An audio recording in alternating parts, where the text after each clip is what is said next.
Hello, everyone. I'm Dominic Copeland, and this is the Ish That Needs to Be Said. Now, if you don't know what that is, if you're just tuning in, that's okay. The Ish That Needs to Be Said is about the things that we need to say that we often don't say within our society. And I believe that the only way that we can truly move forward to make a difference, to make a change, is to say the difficult things, to say the tough things, to say the things that people say you shouldn't say out loud. Sometimes we need to say them out loud, and I'm here today, my friends, to make sure that that's exactly what we do. So if you haven't been tuning in yet, welcome. Welcome to the ride of your life. You're about to step into the matrix, and we're about to take this to a different place, a place that we need to go to say the ish, the things that need to be said. So make sure to like, make sure to tune in, because we're going to be bringing you content and change your life. And right now is the time. This is the place. We're the ones. Let's get to it. So today I want to take you on a little journey, my friends, into this magical, mythical place called the future.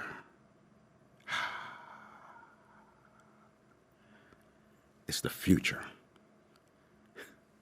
Now, often the future is something that's amalgamous, something that's either people think is going to be great, wonderful, no problems, no worries, or something that people think is going to be the most dreaded thing that ever could happen to us. True reality, future is just like today. It's like yesterday. It's a time and a place, right? And things are going to happen in that time and a place. What are those things that are going to happen in that time and that place called future? The not now, but the just a little bit from now. So I'm going to break it down because there's a lot of things that I think need to be said, because truly tomorrow starts today. And if we're going to make an impact on the future, that means we have to make an impact on what we're doing right now. Because we can't change tomorrow if we never change anything today. So just like someone said, hey, I'll stop smoking, I'll go on a diet, I'll do it all tomorrow. Well, if you don't build those habits today, tomorrow's never going to come. Tomorrow will always be the day that you'll say, I'll get started. That you say tomorrow. Tomorrow is today, my friends. If we want to make a true impact and a difference, it starts now. It starts here. It starts with we. You and me. So let's walk on this journey together to this magical place called the future. Now, in the future, the wolf will be free to feast upon the herd. I'll say it again. In the future, the wolf will be free to feed upon the herd. What does that mean, Dom? What are you talking about? Well, I believe World War III has already begun. If we look at the status and the shape of the world and what's happening, we're only 1-2 steps away from there being an all-encompassing war that we're going to have to deal with. Now, the only way that's not going to happen, I believe, is if we look over at the Ukraine situation. For that not to happen, Ukraine is going to have to succeed something, or Vladimir Putin is going to have to go away. And what people don't understand about the whole situation in Ukraine, I thought that, when Vladimir Putin had to fight against his own people, when his own, unofficial army came back to attack him, I thought that was going to be his perfect out from the war, where he can save face and say, I had to stop that war over in Ukraine so I could come back here and fight for the sanctity of our nation against these, former friends. So I thought that was going to be his out. But when he didn't take that out, I said, you know what? There's only one way out. He's burned the boats. Only way out for Putin right now is through. Because in Russia, there is no peaceful transition of power. Power does not come easily, and it's not succeeded easily either. More than likely, he's going to have to die out or be killed out. That's just how it happens. That's how it goes. That needs to be said, because that's the truth. So for Vladimir Putin, his only option is success or death. If he does not succeed, he will be killed. Someone will come for him. They'll find him at that point. If he's not succeeding, he'll be weak. And then that's when they can strike and attack and take him out. So for him to concede without achieving any of his original objectives, which I believe were to get back land or take land from Ukraine, they said that was formerly a part of Russia. If he does not do that, then, my friends, he has failed. And in that failure, he will not live. So you're dealing with a man that knows my only option is to succeed. And success means I have to conquer. Because if I do anything other than what I've said I've done, I would do, I will be seen as weak and I will be killed. Because that is the only way power is transferred in situations like that. So in that regards, we can't look at him to say, oh, I'm going to stop and, without having reached that. That's not going to happen. Now, if Donald, the former president, wins, if he gets back into office, Ukraine probably fails because we'll probably stop aid to Ukraine. From looking at the situations previously where who he was friends with, the president of Russia, Vladimir Putin, now he might put himself in a situation where he gets into office and it's like, okay, the funding that we had to them, it stops. And you look at, I'm not sure what his situation would be with Israel, but you look at the situation over in Israel, which has continued to escalate and grow. And right now, that's not going to be a situation that's going to stop anytime soon. Why? Because Hamas is deeply embedded. They're embedded underground. They're embedded in often some of the other facilities. So hospitals and so forth. I don't know to what extent, but do I believe that if I'm a military tactician, would that be the smart thing to do, to embed myself in places where I know or feel you won't attack or should not attack without there being repercussions? Makes common sense from a point of view of a person that's military minded. Makes perfect sense. So can I believe that might be happening? Yes. Now, I'm just speaking from a 30,000-foot view. I'm not speaking about who's right, who's wrong. No, Hamas, of course, for doing what they were wrong. Okay, the way they went in. Now, the situation before that with Israel and that whole strip of land, the Gaza strip of land, that's not for me to say. That's something that's been going on since before I was born, before you were born, before any of us thought of being in existence. So that's going to be hard for us to go back and say, hey, originally this is what happened. You're right, you're wrong. I'm not sure how we can do that. I just know in the situation going forward, what it looks like to me, Israel's clearing through the Gaza Strip, and they're going to have occupation of that land going forward.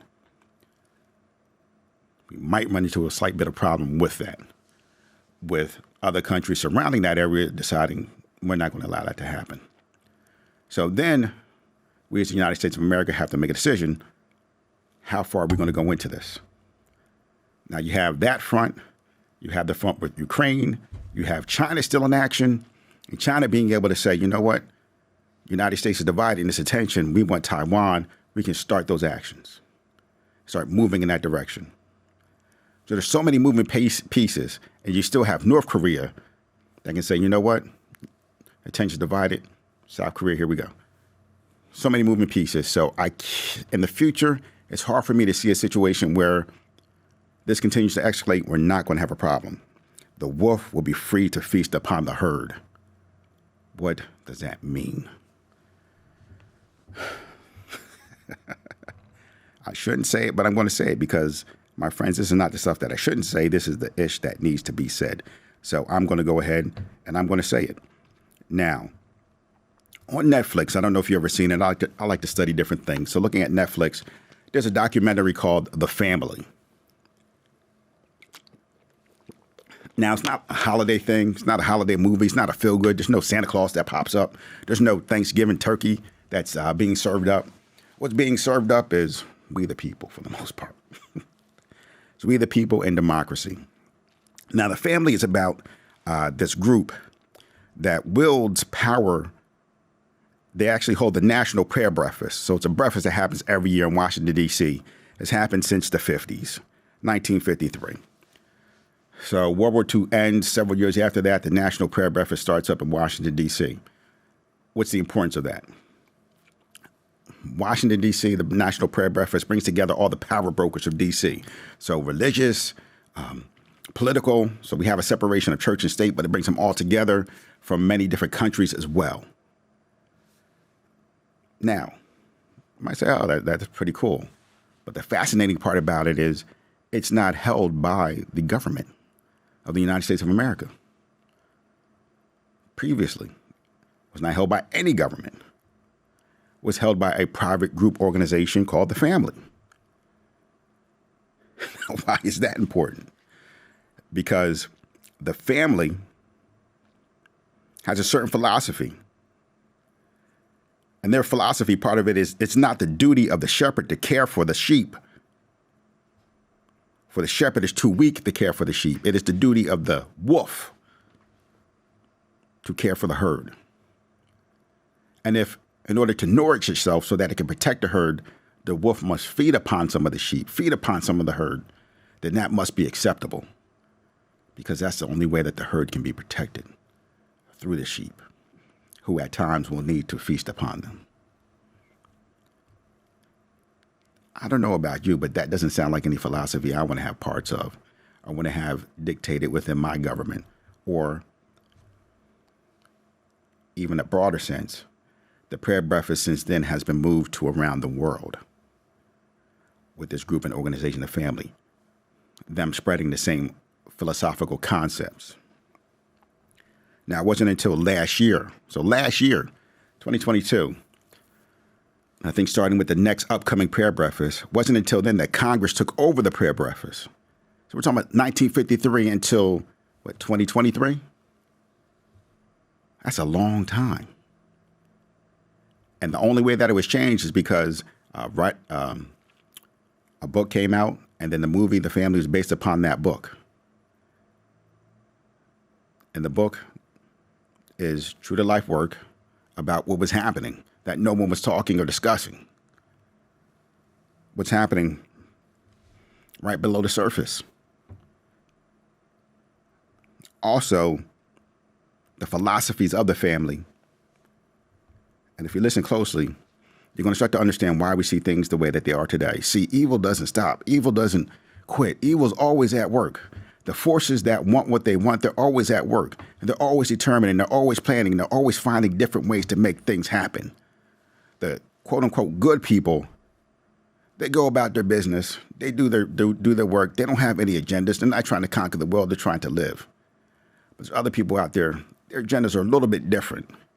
And they're going to keep going, keep mutating, keep morphing until they find the form that's going to work for them to accomplish what they want. So, their philosophy, leaders governed by divine right. Power in itself is evidence of God's blessing, meaning power does not need an excuse. I'll say that again. Power does not need excuse. It does not need permission for itself. That has already been guaranteed from God.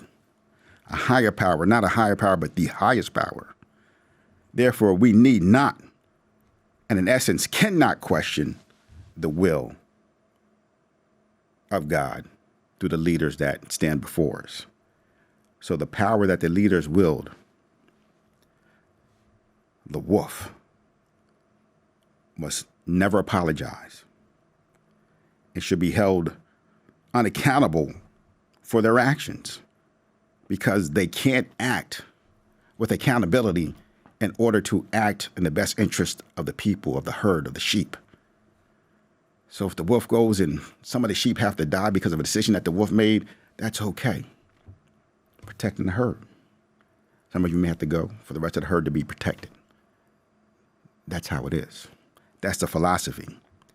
No accountability, no questioning of power, divine right. Wolf, not the shepherd, not the protector, the wolf. Because the wolf has to be the one to go out and fight the other wolves. So the wolf as the one to protect the sheep, to protect the flock, even though the wolf is the one that's always coming for them. But at least you have this wolf on your side to protect you from that wolf over there. But what happens when all the wolves decide to get together and say, you know what? Now we have complete freedom. There's no one to stop us from feasting on the herd, all that we want. At some point, my friends, That's the situation that we're facing. And why is it important that I mention that the family hosting these national prayer breakfasts start to host those all over the world? Because you start to see the same type of philosophies, the same type of leaders that weren't listening to the will of the people, that were just enforcing their own wills. You start to see them pop up across the world. Not by mistake, it's by design. All these things that you're seeing happen, my friends, are happening by design. And we, the good people, for some reason, seem not to either be paying attention or understand. Again, it's the ish that needs to be said, not the stuff you want to say, but the ish that needs to be said. And sometimes it's things that people don't know to say because they haven't realized it, they haven't seen it. So I'm showing you things that you should be seeing, you have to see. Because what's happening today in the world, everybody says, you know what, I hope, I go to bed at night, I hope and I dream that all this is going to stop and this will be the end of it. Hoping and dreaming, my friends, is not going to work. That's not going to stop what's happening. You can't stop a runaway train by hoping and wishing that you're going to stop it. You got to do something to change its course and its direction. And until we, the people, wake up and decide that we're going to do something about it, this train is going to keep rolling along. It's going to pick up steam. It's going to take flight. And eventually it's going to get to a point where we can't do anything but see it all the way through to its natural course of destruction. So I don't say this to say that we need to be afraid. I say this that we need to be aware of what the future, that anomalous thing, holds for us. Because we can either be victims of the future or we can benefit from the things that we built today, the changes that we made today, and the fruits that we see come from those changes tomorrow. But if we do nothing, we good people, quote unquote, we good people, if we decide to do nothing, then we can no longer call ourselves good people. No, we are squarely on the side of those who decide that they want to be the benefactors, the wolves of the future. We enable them. We are their accomplices. We are their aides. We are their friends. We are their nourishment. And our silence is what they feed upon. Our silence makes them stronger, makes them more determined, makes them more unstoppable. And if we choose to remain silent, then we, good people, have no one to blame, no one to be upset to, but ourselves. We have to start looking ourselves in the mirror and decide what we want our future to be, what we want our tomorrow to be, and how are we going to do that? How are we going to say, you say, Dom, you know what? You talk a lot of good stuff. Okay, great. I agree with you, everything you said completely, 100%. Dom, I agree with everything you said 100%. What does that mean? What difference does it make? What change can I make? I'm one person. How can I affect an entire global community? I don't know. How does anyone that's currently affecting a global community as one individual or started out as one individual, how do they do it? They decide. They plan. They bring together the forces necessary, the people necessary, the forces, the organizations, the financial backing necessary for them to accomplish the things that they want. Many of these things you see, like the family, they're more like grassroots movements. These aren't things that started at the highest levels of government. Maybe some people worked their way into that, but again, that was all planned. I'll tell you a quick story that I think will synthesize, bring this together a little bit for all of us. Maybe hopefully make it make sense. There's a book called Think and Grow Rich by author Napoleon Hill. It was written a long time ago, before I was born, before you were born. But it's one of the most influential books on building wealth and developing businesses to this very day. Now, Andrew Carnegie commissioned the author to go out into the world and talk to the most successful people so that he can develop a formula of success. He said there has to be a scientific formula that people can use to be successful. So in the book, Napoleon Hill, the author, he gathers all these different stories. He talks to Ford. He talks to, the most successful people of the day, all the robber barons and so forth. Talks to them all. Starts to synthesize and bring together how they got to where they were. And he talks the story of one man who wanted to go in business with Thomas Edison. Thomas Edison, the famous inventor. So wanted to go into business with Thomas Edison. This guy, he didn't have any money. He didn't have a company or organization, no corporation to back him. He just got on a train and decided, I'm going to go there and I'm going to figure out a way that I'm going to work with Thomas Edison, not for him, but with him. So he went there, he put together a plan. He had the burning desire, and then he put together the plan and all the pieces as he was there, as he was going through the process to make it happen, until one day he ended up where he was in business with Thomas Edison, running one of the business components that he started up. So here's a man that had no way but made a way. So we always look at these people that become president, that run large organizations, CEOs and so forth. Yes, some of it is, hey, they had a leg up. They were born with a silver spoon. But some of it isn't. Because even if you have a leg up and born with a silver spoon, you still have to have the focus. You still have to have the intent.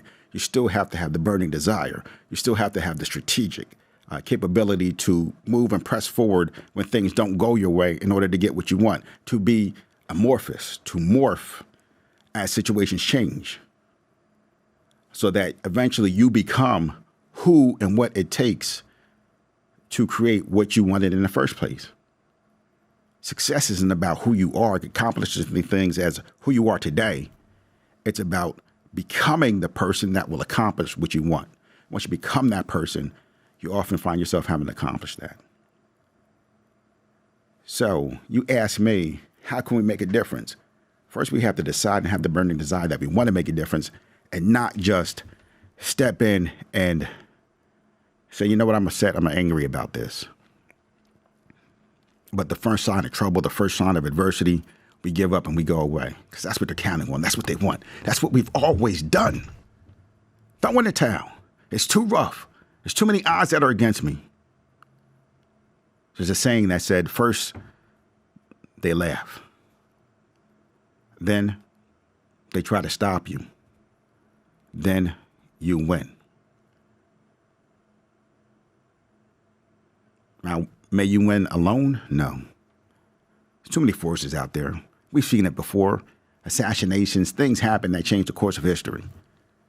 But the problem has always been there's never been anyone else, never been any organization, never been any group set to pick up the mantle. We've always had individuals. We've never had movements. An individual is not a movement. Movement is a philosophy. It's a mantle that can be picked up by anyone. And when you take out the so-called face of that movement or leader of that movement, that only empowers the movement. That only empowers more to pick up the mantle. It's from Captain America, and it sounds funny because it's, was the other side. Hydra was the villain. But they say, cut off one head, two more rise. We, the good people, we've never thought that way. Cut off one head, two more arrive. You see Dr. King assassinated. We needed more people. We needed an actual movement that was determined, had a focus, and moved in the shadows, behind the scenes, affecting the true places of power, just like the family. They know how to operate, and one of their philosophies was, we're not going to be seen. We're going to operate in the background, in the shadows, unseen, unheard.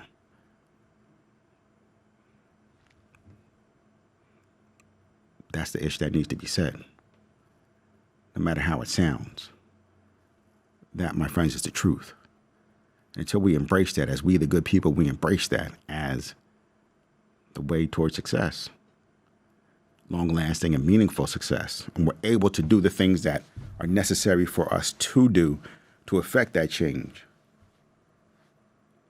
when we can start building organizations with focus groups and so forth that work in the background towards change, that are writing the laws and the policies that are going to be put into effect, that are out there lobbying for the next judges that are going to come to life.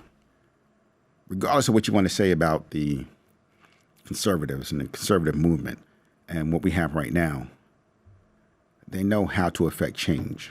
While we're marching in the streets, they're behind closed doors in the boardrooms. They're making pivotal decisions in the courtrooms, in the chambers of politics, deciding who's going to be the next lawyers, because they understand that how they lost before in the 60s, the 50s, and 60s is through the law. So now if you can change that and make sure that the judges that you have in place are willing to overturn those laws, Roe versus Wade, or not even allow them to go up the ladder, they've already won before you even start to play the game. They've already won before you start to play the game. I'm Dominic Copeland. This is the Ish That Needs to Be Said. Tune in. Make sure you hit the like button. I'm going to be here. You're going to be here together. We're going to strive. We're going to grow. We're going to get better. We're going to affect true change and make a difference. I'm here. You're here. As once was said, we are the ones that we've been waiting for. No one else is coming. No one else is coming. We're here.